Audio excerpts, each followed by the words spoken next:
गौतम बुद्ध का जीवन एक प्रेरणादायक कहानी है जिसमें उन्होंने शांति और ज्ञान की खोज में अपनी शाही सुख सुविधाओं का त्याग कर दिया। उनके जीवन की प्रमुख घटनाओं और उनकी शिक्षाओं का संक्षिप्त विवरण नीचे दिया गया है। प्रारंभिक जीवन। गौतम बुद्ध का जन्म 563 BC लुम्बिनी वर्तमान नेपाल में हुआ था। उनका मूल नाम सिद्धार्थ गौतम था और उनके पिता राजा शुद्धोधन कपिलवस्तु के शासक थे। उनकी माता रानी महामाया सिद्धार्थ के जन्म के कुछ समय बाद ही चल बसी। सिद्धार्थ का पालन पोषण उनकी मौसी और सौतेली माता महाप्रजापति गौतमी ने किया। भविष्यवाणी और प्रारंभिक जीवन। सिद्धार्थ के जन्म के समय एक भविष्यवाणी की गई थी कि वह या तो एक महान राजा बनेंगे या एक महान संत। इस भविष्यवाणी को ध्यान में रखते हुए राजा शुद्धोधन ने सिद्धार्थ को शाही जीवन में व्यस्त रखने और उन्हें संसार की पीड़ा से दूर रखने का प्रयास किया। उनका विवाह यशोधरा से हुआ और उनका एक पुत्र राहुल भी था। 4 दृष्टांत। 29 वर्ष की आयु में सिद्धार्थ ने महल से बाहर निकलने का निर्णय लिया और 4 दृश्य देखे जिन्होंने उनके जीवन को बदल दिया। एक बूढ़ा व्यक्ति, एक बीमार व्यक्ति, एक मृत व्यक्ति और एक संत। इन दृश्यों ने उन्हें ये समझने पर मजबूर किया कि संसार में दुख और पीड़ा अटल है और उन्होंने सत्य की खोज करने का संकल्प लिया। संन्यास और तपस्या। सिद्धार्थ ने अपने परिवार और शाही जीवन को त्याग दिया और संन्यास ग्रहण कर लिया।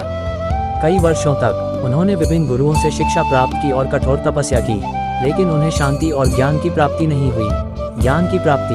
अंततः बोधगया वर्तमान बिहार भारत में एक पीपल वृक्ष के नीचे ध्यानमग्न होकर सिद्धार्थ को ज्ञान की प्राप्ति हुई और वे बुद्ध, जिसका अर्थ है जागृत या ज्ञानी, बन गए। इस वृक्ष को अब बोधि वृक्ष के नाम से जाना जाता है। धर्मचक्र प्रवर्तन। ज्ञान प्राप्ति के बाद बुद्ध ने अपने पहले उपदेश को वाराणसी के पास सारनाथ में दिया, जिसे धर्मचक्र प्रवर्तन कहा जाता है।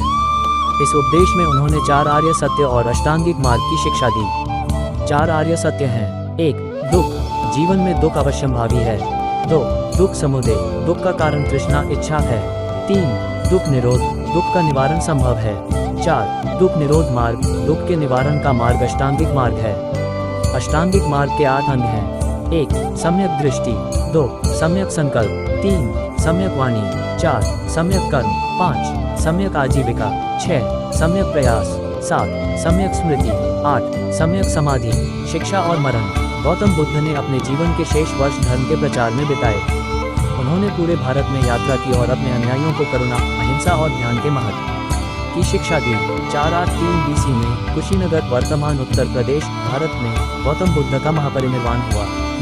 गौतम बुद्ध की शिक्षाएं आज भी प्रासंगिक हैं और उनका जीवन हमें सिखाता है कि सच्ची शांति और आनंद आंतरिक जागरूकता और करुणा में है। उनके जीवन और उपदेशों से प्रेरित होकर बौद्ध धर्म का उदय हुआ, जो आज भी लाखों लोगों के जीवन में मार्गदर्शन करता है।